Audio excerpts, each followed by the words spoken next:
attracting a mass amount of poor tourists. I don't know that ultimately that model going to work for us.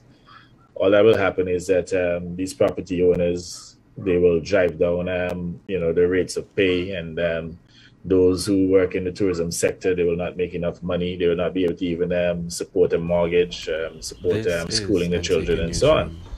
And these hotel operators must understand that workers are stakeholders, and they should be pursuing the type of model in which they can make sustainable profits, but they must be able to pay their staff well. Because one of the problems that we have had in the public sector, and I believe this is why the public sector continues to expand, you find that what the monies that are paid to the hotel workers, the differential between what is earned in the public sector is at best maybe about $200 EC. But when individuals look at the fact that they have additional benefits working for the government, they get a pension, state pension and so on after they retire, and perhaps too they don't have to work as hard in the public sector. Not I'm suggesting that should be the case, but just dealing with the reality of it. You find that many of them, they're looking forward towards a public sector job as a priority, and instead of going for a private sector job in which they could make more money, because the opportunity to make more money within that sector just does not exist at this time.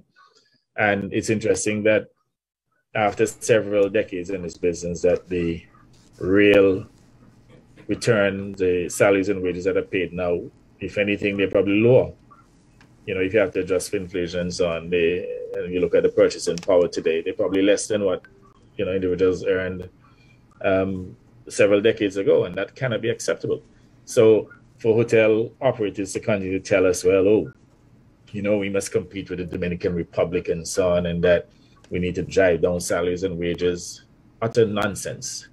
Fix your product, increase your pricing so that you can support an increase in pay for your staff. And just to balance this discussion to the staff, they also have an obligation to provide a good quality service in order to justify whatever premium that they may add to the cost of the provision of the service.